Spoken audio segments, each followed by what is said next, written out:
Vous écoutez un message enregistré à l'église CVV Paris. Pour plus d'informations, visitez notre site internet cvvparis.fr. Merci pour ce temps de louange qui, comme d'habitude, le Saint-Esprit me surprend chaque fois. Et je ne devrais pas être surpris chaque fois. Mais je suis surpris comment Dieu conduit la louange par rapport à ce qui va être partagé de la parole de Dieu. Et je suis très honoré d'être avec vous. Je m'appelle Johan, pour ceux qui ne me connaissent pas, mais il y a beaucoup de visages que je connais, bien sûr. Maryse et moi faisaient partie de l'équipe d'anciens et des responsables dans le temps. Et aujourd'hui, on a déménagé dans le Vaucluse, mais on monte régulièrement à Paris. Et comme on était ici, Ben m'a proposé de prêcher. Et je le fais ça vraiment avec joie. Je sais aussi, et je suis sur Spotify, les prédications qui sont données. Je sais que vous avez eu toute une série sur Éphésiens et les vies de l'esprit, les armes de l'esprit. Dimanche dernier, c'était Adrien qui a prêché sur Gédéon, si vous avez oublié. Et je pense que si j'avais su, j'aurais peut-être pris quelque chose suivi par la suite avec Gédéon et un texte de l'Ancien Testament, mais j'avais déjà un petit truc en tête qui remuait en moi, et j'avais déjà pris pas mal de notes, donc je me suis dit, bon, je vais aller dans cette direction-là. Je prends un sujet qui n'est pas facile, qui est un défi aussi pour moi, mais qui est très important quand on lit la parole de Dieu et qui nous rappelle qui nous sommes en Christ et ce que nous proclamons dans notre quotidien. Et c'est pour ça que j'ai nommé, il fallait que je trouve une titre, quoi. Alors j'ai appris que récemment vous n'utilisez plus les vidéoprojecteurs trop, mais ça va vous aider peut-être à visualiser, non simplement entendre, mais voir. Ça aide que ça fasse les 20 cm, vous savez, pour descendre dans le cœur quand on voit et qu'on entend ce que le Seigneur est en train de dire. Donc j'espère que ça va vous aider. Donc l'harmonie du ciel, c'est un peu le titre. Et l'harmonie en soi, vous connaissez bien, sur le plan musical en tous les cas, il faut que les instruments soient tous accordés, que les voix s'alignent. Et selon les cultures, les harmonies peuvent varier, que ce soit une culture asiatique ou africain ou européen, etc. Mais n'empêche que chacun, dès son jeune enfance, entend des sons qui sont harmonieux, entre guillemets, pour lui. Et on apprend à régler nos instruments ici en Europe sur le 440 Hz, c'est le La. C'était pas un La, mais c'est un son comme ça. Et tout le monde s'accorde là-dessus. Alors, il y a l'harmonie de la musique. Il y a l'harmonie relationnelle, on peut dire ça comme ça. L'harmonie les uns avec les autres. Vous savez, il y a des gens, des fois, on les rencontre, peut-être pour la première fois, et franchement, le courant passe. On discute, on parle, on a les mêmes blagues ou pas les mêmes blagues, mais on se comprend. On n'a pas forcément les mêmes opinions politiques ou autres, mais voilà, on est connectés. On ne sait pas pourquoi, mais voilà, c'est comme ça. Et bien sûr, il y a des fois des gens où on n'est pas forcément très connectés, et on ne sait pas pourquoi non plus. Juste, c'est que, voilà, quand on discute, c'est pas cette même connexion-là. Donc, il y a l'harmonie et il y a l'opposé, c'est quoi? Comment? Dissonance. D'autres mots? Désaccord, tu as dit? Discorde, exactement. J'ai inventé un mot parce que c'est plus facile pour moi dans la prédication. Alban m'a dit que ça se fait pas en français, mais j'ai inventé la disharmonie. Mais c'est la discorde, c'est l'opposé, c'est le désaccord. Quand on est dans une équipe de louanges et il y en a un qui fait une accord fausse, Joël frissonne, quoi. C'est la disharmonie, c'est ça grince là-dedans. Je me souviens toujours on était à Strasbourg pour une grande conférence et je devais commencer avec la guitare, le premier accord pour faire « Viens, ne tarde plus ». Et j'ai fait « Proum » en Ré et il n'était pas accordé, la guitare. Je me souviens, je me retournais vers l'équipe et tout le monde m'a regardé, mais on a dû chanter quand même malgré tout. Je pense pas que les gens ils ont remarqué. Mais pour les musiciens, il n'y a rien de pire qu'un désaccord, une discorde et une disharmonie qui résonne c'est le poil qui hérisse, n'est-ce pas? Et il y a les gens, il y a la musique, mais il y a aussi cette harmonie avec le ciel qui existe. L'harmonie avec Dieu, le point de contact avec le ciel où ça résonne en nous et que ça résonne bien en nous. Et j'ai médité un petit peu là-dessus par rapport aux textes que je vais partager. Et je me suis rendu compte qu'en fait, Jésus, quand les disciples lui demandent de prier, comment prier, il leur donne une clé assez extraordinaire. Et vous connaissez la prière.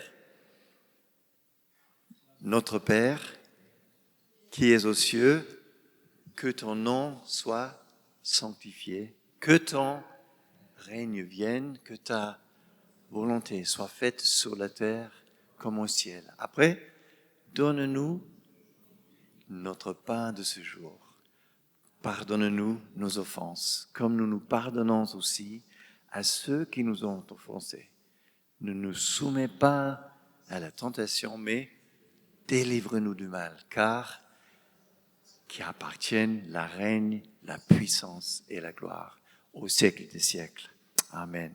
Car c'est à toi qu'appartiennent la règne, la puissance. Gloire à toi, Seigneur, pour cette vérité. Que le ciel, que la réalité du ciel se fasse sur terre. C'est ça que Jésus a dit à ses disciples. Priez que la réalité du ciel se révèle ici sur terre. Et je méditais un petit peu là-dessus en me disant, mais en réalité, cet reflet du ciel existe depuis la Genèse. Parce que quand Dieu a créé l'homme, il l'a créé en son image. Nous reflétons un peu de Dieu sur terre. Quand Dieu a créé la création, il y a l'image de Dieu dans la création. Et vous n'avez que regarder les majestés des montagnes ou la beauté des oiseaux ou la variété de couleurs que nous on découvre dans le sud pour dire mais c'est extraordinaire de voir le reflet de la création.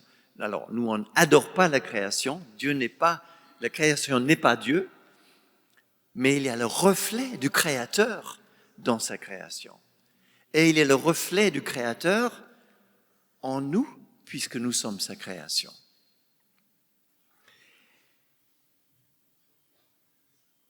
Et ce qui est extraordinaire, c'est que cet reflet, elle était décrite aussi dans le Nouveau Testament, à la dernière livre de la Bible. Dans l'Apocalypse, on entend l'accomplissement de ce qui se passe au ciel, elle se fera sur terre. Elle s'accomplira sur terre. Et alors qu'il y a beaucoup de choses bizarres écrites dans l'Apocalypse, qu'on ne comprend pas forcément, mais il nous dit qu'on va marcher sur des chemins pavés d'or, par exemple. Hein? Le mer va être une mer de cristal. Joël a écrit un chant là-dessus, je crois. C'est écrit qu'on va câliner des tigres et des lions. Alors, peut-être que vous avez des allergies avec les chats. Là, il n'y aura plus d'allergie. Vous pourrez marcher avec le lion sans problème. C'est écrit qu'il n'y aura pas le soleil. Parce que Dieu sera notre lumière. Vous avez pensé à ça? Le soleil est en train de mourir. On ne pense pas à ça tous les jours. Hein? Mais le soleil, comme le reste de la terre, est en train de mourir. Mais Dieu va amener une énergie qui n'est pas ce que nous connaissons, qui nous permet de vivre, exister et voir des choses extraordinaires parce que le ciel sera révélé pleinement sur terre. Il y aura l'harmonie parfaite. C'est l'harmonie parfaite du ciel qui va se manifester. Et cette harmonie du ciel, elle se manifeste aujourd'hui sur terre par moi et par toi. C'est le ciel, qu'il soit dans le ciel comme il est en moi, Johan. Qu'il soit dans le ciel comme il est dans Kenza. Qu'il soit dans le ciel comme il est dans Sarah. Qu'il soit dans le ciel comme il est dans David, etc. Sauf que la réalité, c'est que j'ai pas toujours l'impression que tous les jours, je reflète le ciel. N'est-ce pas? Et je peux être grinchante, je peux être de mauvaise humeur, je peux être impatiente. Oui. C'est vrai, demandez à ma femme. C'est le reflet du ciel en nous n'est pas forcément toujours la réalité. Et donc, on rentre dans cet désaccord, disharmonie, dans cette résonance ou dissonance, si je peux dire, avec le ciel. Et donc, la grande question, c'est comment est-ce que ma vie peut entrer en harmonie avec celui du ciel? Et c'est de ça que je voudrais qu'on parle. Une longue intervention en intro pour parler. Et je voudrais lire un passage dans Philippiens chapitre 2. Alors, pour ceux qui sont chrétiens, depuis un certain temps, c'est un passage qu'on proclame, donc qu'on chante, qu'on connaît super bien. Mais on oublie le contexte. Donc, j'ai besoin de vous dire le contexte du texte avant qu'on lit le texte. D'accord? Pour que vous compreniez. Parce que des fois, on lit la Bible, surtout dans le Nouveau Testament, où Paul a écrit des lettres, mais on ne réalise pas dans quel contexte c'est arrivé. Et c'est une lettre que Paul écrit alors qu'il est en prison. Et il a reçu un don de l'Église en Philippi. Et il était très reconnaissant. Et d'ailleurs, le livre de cette lettre de Philippi, elle est plein de reconnaissance, plein de joie, de bonnes choses. Et Paul écrit pour le remercier.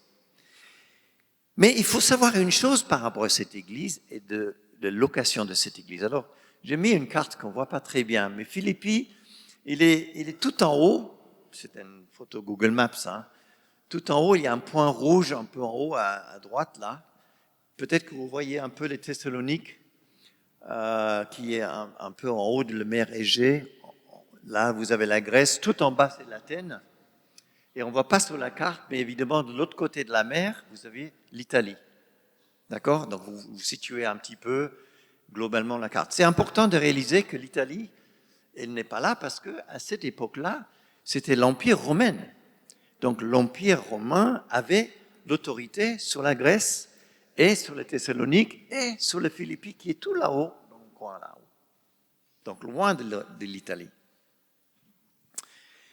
Et il y avait quelque chose de particulier avec cette ville de Philippi parce que, alors vous inquiétez pas, moi j'ai appris ça assez récemment dans un livre, qu'il était sur la législation qui s'appelle Ius Italicum. Ius Italicum. Qui veut dire quoi? Eh bien, ça veut dire, vous tapez ça dans Wikipédia, vous allez tout de suite trouver, ça veut dire que la ville de Philippi était sur la législation de Rome. Alors, bien sûr, c'était l'Empire de Rome, mais c'était une particularité. Parce que ça voudrait dire que cette ville, elle était particulièrement protégée par Rome. Elle était soutenue par Rome. Et les gens qui habitaient dans cette ville, par exemple, ne payaient pas d'impôts. Ils ne payaient pas de taxes foncières. Ils ont profité de la connaissance de Rome pour le lot courant, pour démarrer les eaux usées, des choses comme ça. Ça commençait ici à Philippi, les constructions pour les eaux usées.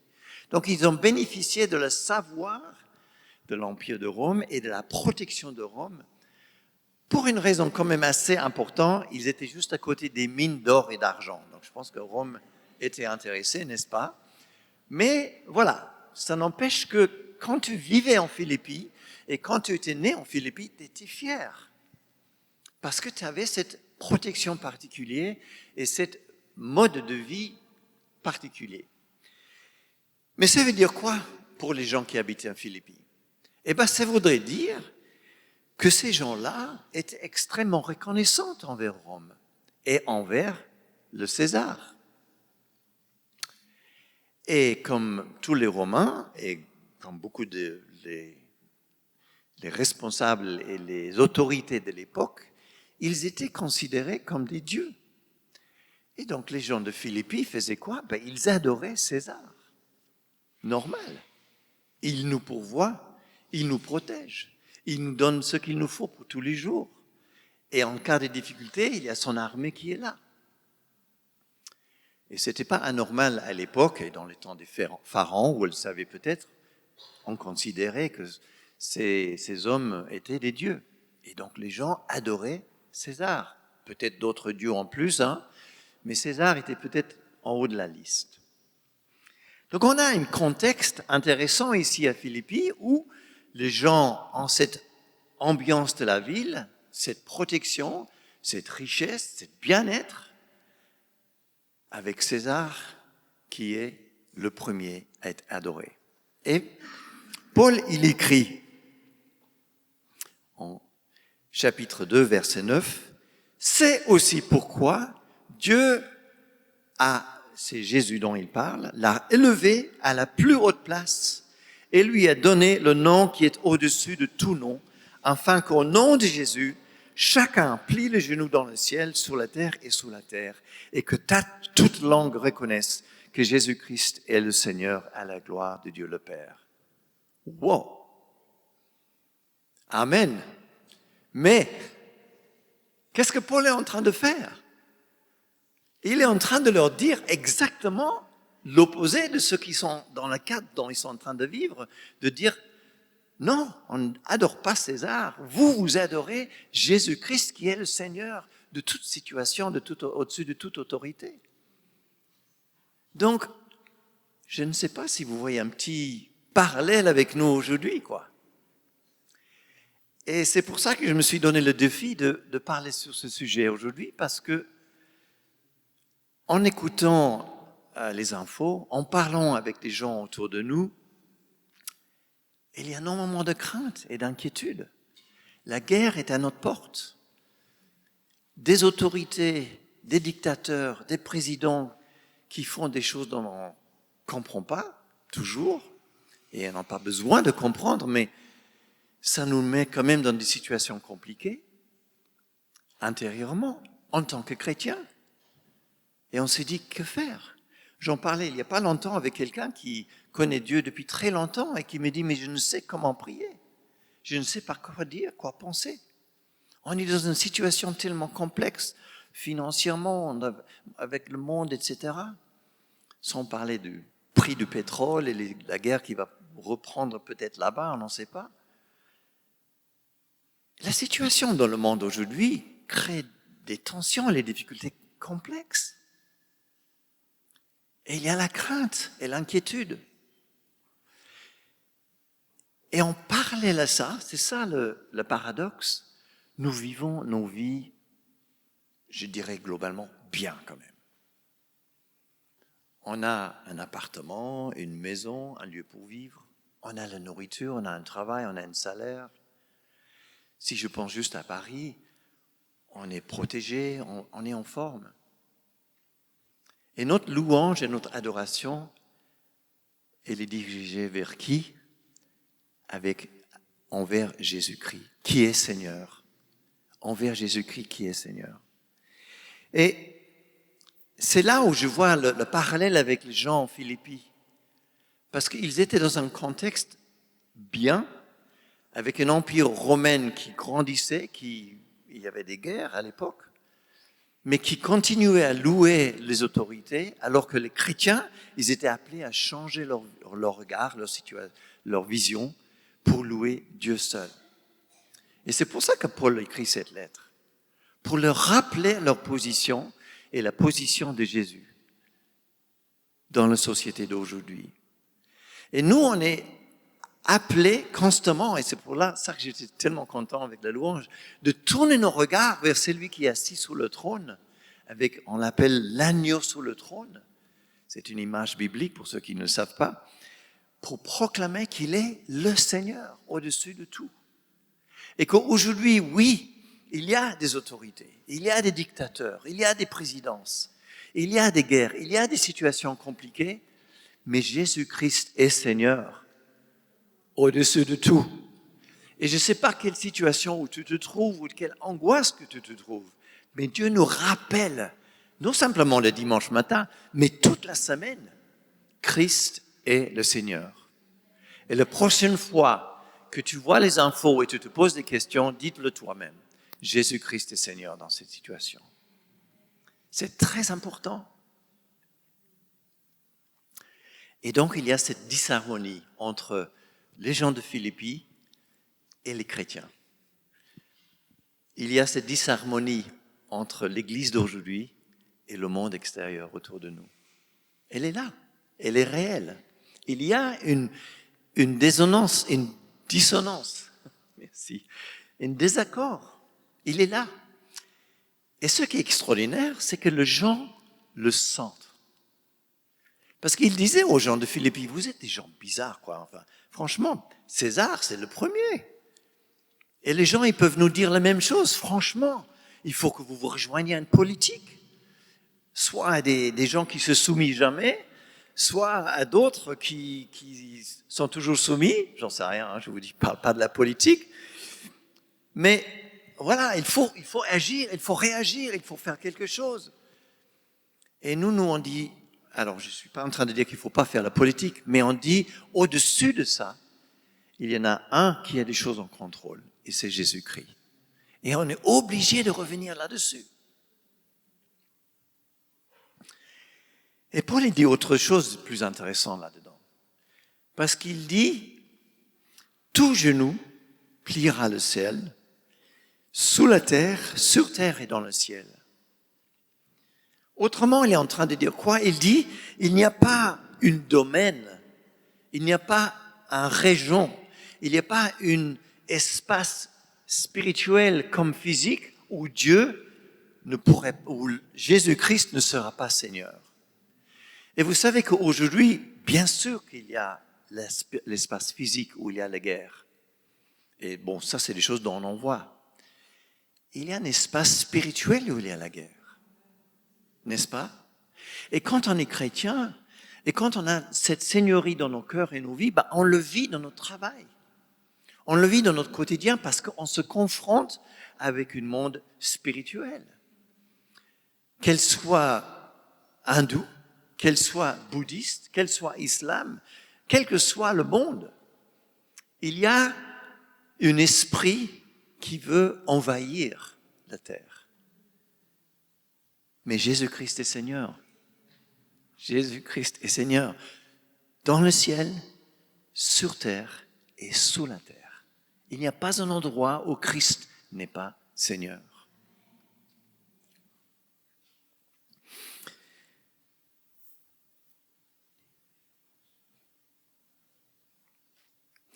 Moi, je voudrais nous rappeler cette petite histoire dans Matthieu où Jésus, il monte à Jérusalem sur un âne.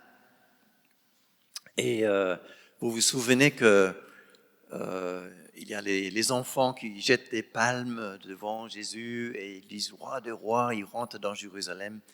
Et les pharisiens, ils disent aux disciples « Oh là là, il faut faire taire parce qu'on aura des problèmes avec les Romains, justement. » Et qu'est-ce que Jésus leur dit?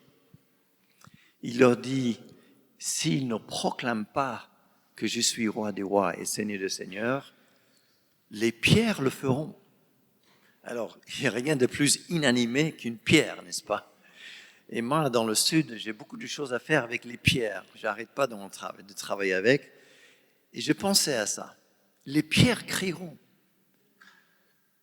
Parce que si nous ne le faisons pas, la création même, la création qui ne peut à peine exprimer quoi que ce soit, dira que Jésus-Christ est Seigneur. Si on ne proclame pas que Jésus est Seigneur, quelque chose d'autre va le faire.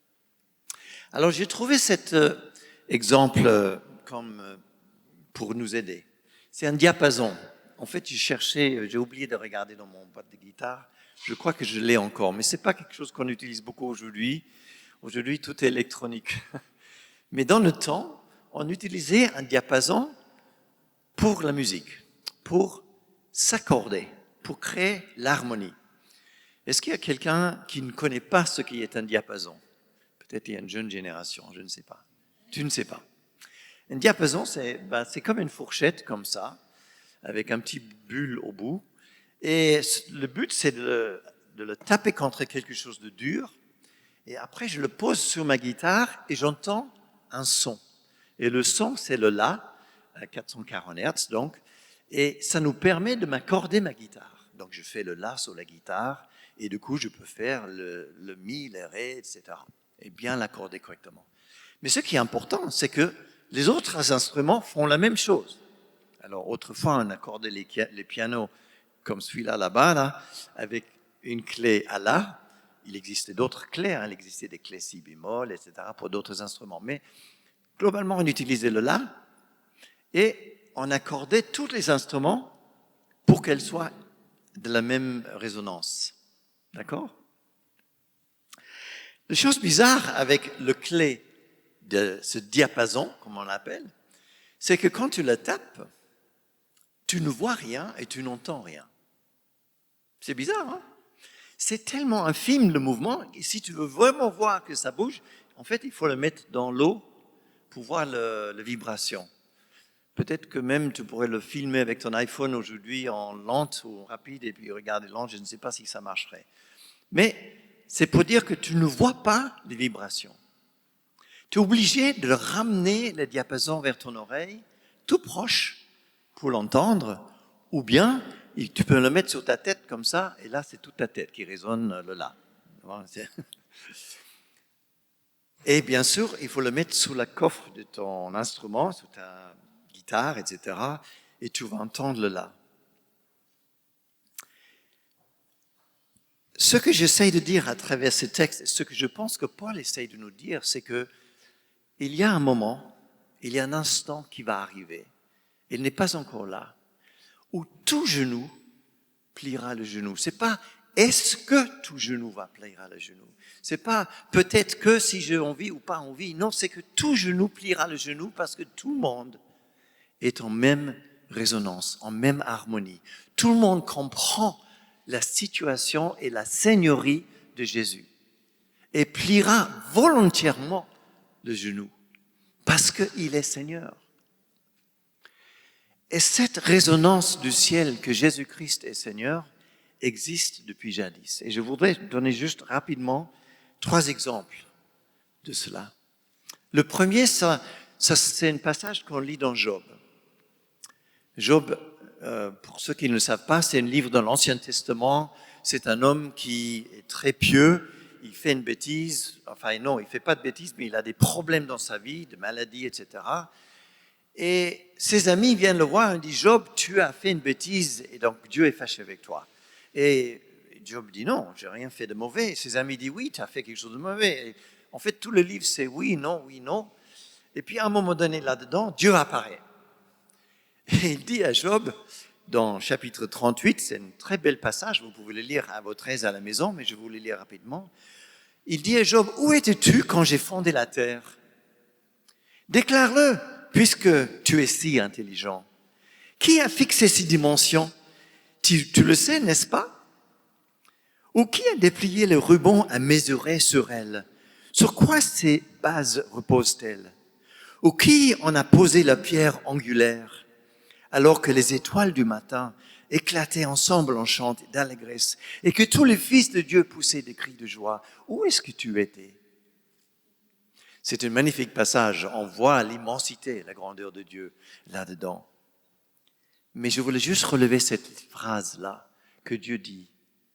Où étais-tu quand les étoiles du matin éclataient d'allégresse? Il y avait un chant qui existait alors que même les galaxies n'existaient pas. Que la matière, les pierres qui devraient crier, n'existaient même pas. La création n'était pas là et il y avait un chant dans le ciel qui proclamait quoi? La seigneurie et la sainteté de Dieu. Elle existait avant tout. Et le deuxième exemple, c'est l'histoire des bergers dans Luc chapitre 2. Vous connaissez bien cette histoire-là. il y a les bergers dans les champs qui s'occupent des moutons. Et c'est chapitre 2, verset 13-14.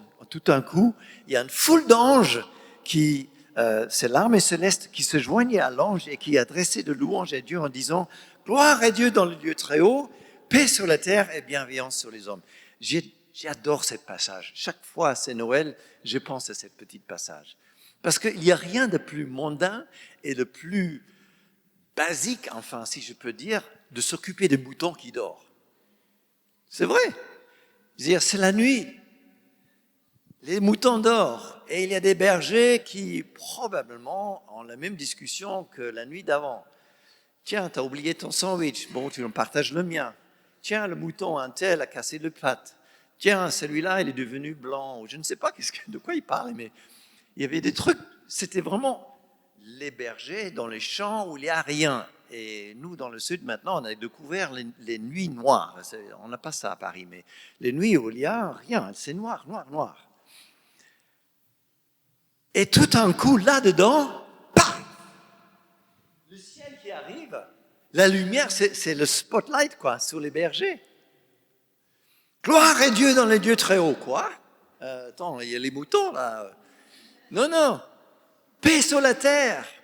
Bienveillance aux hommes. Bienveillance aux hommes. Hein? Le sandwich? Non, non.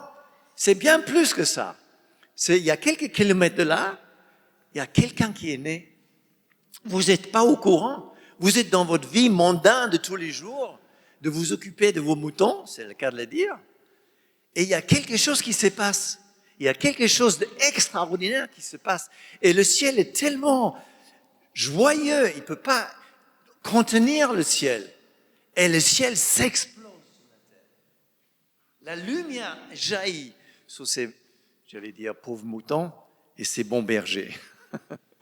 La lumière jaillit sur terre. Et le ciel est revenu sur terre parce que Jésus est né. Vous voyez, depuis le temps, avant que la création existait, avant qu'il y avait quoi que ce soit, il y avait un louange vers Dieu, une proclamation qui arrive tout d'un coup et soudainement s'exprimer ici dans notre réalité à nous qui semble tellement mondain. Et puis il y a ce passage dans l'Apocalypse que vous connaissez tellement bien. Probablement vous l'avez lu si souvent, mais je pense que ça vaut la peine de le lire dans Apocalypse 4. Aussi je fus saisi, dit Jean, il est en train d'écrire, il a été saisi par l'Esprit. Et voici, il y avait dans le ciel une trône. Et sur ce trône, quelqu'un était assis. Et celui qui était assis avait l'aspect d'une pierre de jaspe et de sardoine. Et le trône était entouré d'un arc-en-ciel semblable à l'émeraude. Et autour du trône se trouvaient 24 trônes. Et sur ces trônes, 24 anciens étaient assis. Et ils étaient habillés de vêtements blancs et portaient des couronnes d'or sur la tête. Puis au verset 8, c'est écrit, « Les 4 êtres vivants ont chacun 6 ailes. Ils sont couverts d'yeux tout autour et à l'intérieur. Ils ne cessent de dire jour et nuit, « Saint, Saint, Saint est le Seigneur, Dieu le Tout-Puissant, c'est lui qui était, qui est et qui vient. » Alléluia. Et chaque fois que les êtres vivants donnent gloire et honneur et reconnaissance à celui qui est assis sur le trône et à celui qui vit au siècle des siècles, les 24 anciens se prosternent devant celui qui est sur le trône et adorent celui qui vit au siècle des siècles et déposent leur couronne devant le trône en disant « Tu es digne, notre Seigneur et notre Dieu. Tu es digne, toi qui es saint, de recevoir la gloire, l'honneur et la puissance, car tu as créé toutes choses et c'est par ta volonté que tout a été créé et qu'elles existent. » Avant que la terre existait, il y a ce louange, il y a ce chant, il y a ce résonance qui s'exprime sur terre dans un éclatement incroyable et jusqu'au l'accomplissement où le ciel est vraiment sur terre. Il y a une résonance. Jésus-Christ est Seigneur. Jésus-Christ est Seigneur. Et ça ne changera pas. Le truc, c'est que on n'entend pas, des fois. On n'entend pas. On est tellement... Notre diapason, elle est loin. Et on ne le voit pas. On ne le voit pas résonner. On ne le voit pas. On est tellement dans notre mondanité de tous les jours, des fois. Alors, c'est pour ça que j'étais tellement content ce matin avec le louange. Le Seigneur qui est mon berger, je ne manquerai rien. Et je ne le dis pas dimanche matin, je le dis tous les jours. Et tout le peuple crie Saint, Saint, Saint. À genoux, je me mets Saint, Saint, Saint. Pas seulement le dimanche matin, mais tous les jours. Alors ne vous mettez pas à genoux dans votre travail, les gens vont penser que vous n'êtes pas bien, mais vous pouvez le dire, vous pouvez le proclamer, vous pouvez le prier. Parce que Jésus-Christ est Seigneur dans ce lieu où vous êtes, parce que vous reflétez le ciel. Vous reflétez la seigneurie de Jésus dans votre lieu de travail.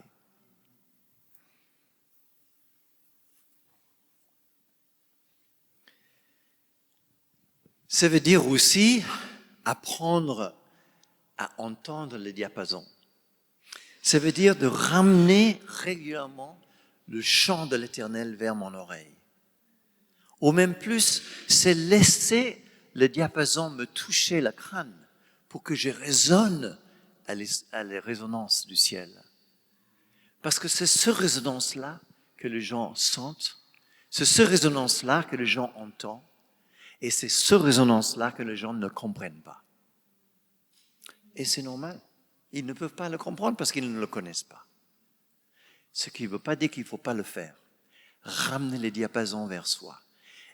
Laissez être touché par Dieu. Laissez le cœur vibrer le 440 Hertz de l'esprit. Laissez le cœur vibrer le son du ciel. Ce son qui existait dans le temps, qui a éclaté sur terre et qui va encore se manifester.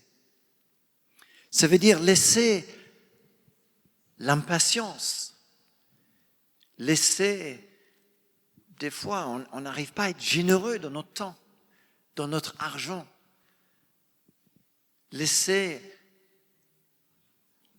Dieu agir dans ces domaines de nos vies où on n'arrive pas à exprimer l'amour de Dieu. La parole nous dit clair, mais quand tu crois dans ton cœur, quand tu confesses avec ta bouche que Jésus est Seigneur, il vient régner en nous. Et ce règne, elle se reflète par nos actes, par nos mains, par nos vies.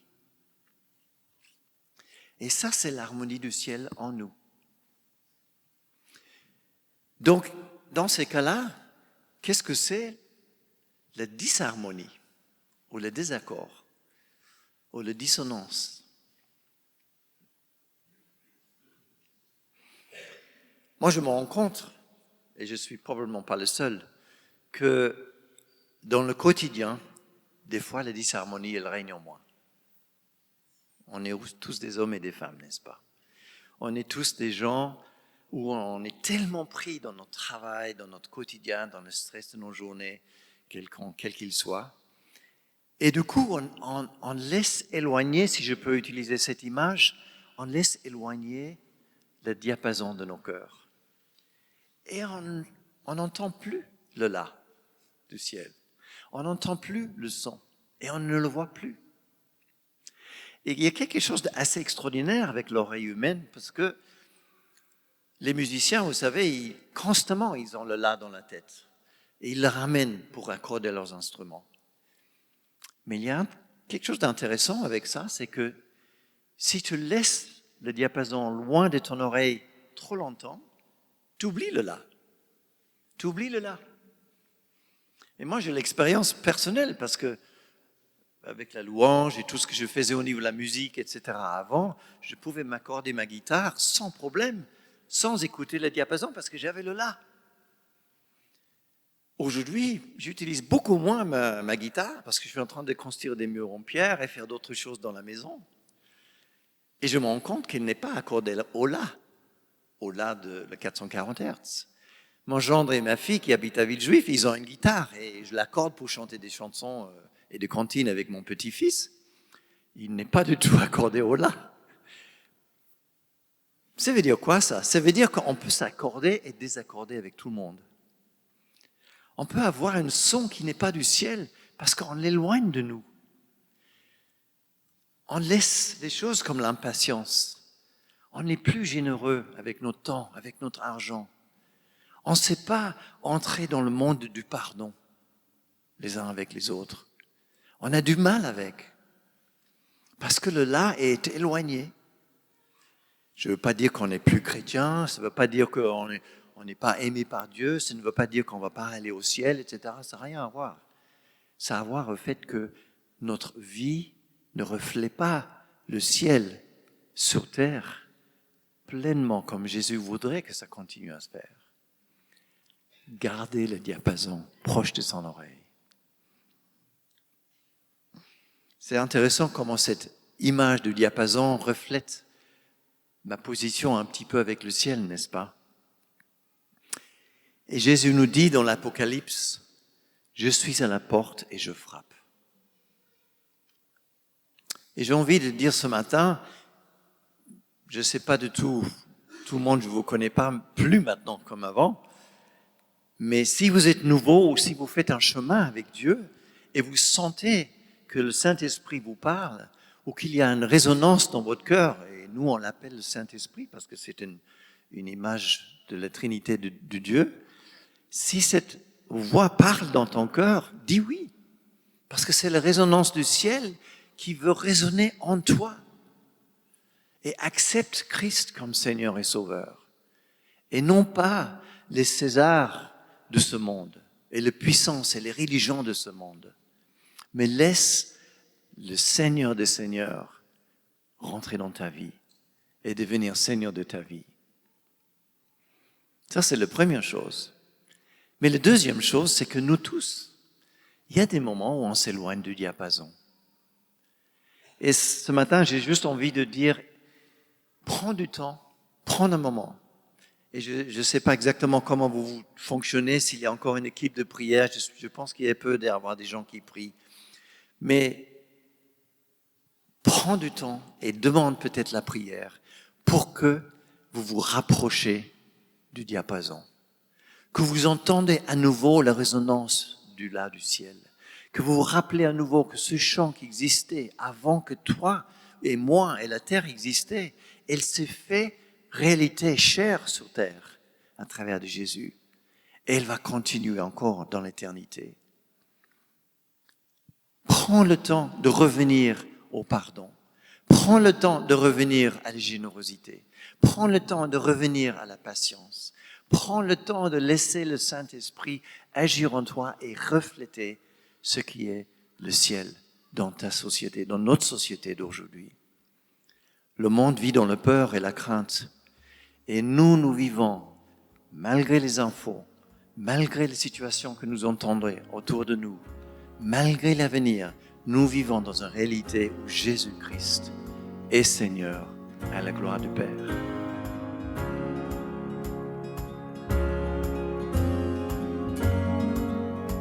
Vous venez d'écouter un message enregistré à CVV Paris.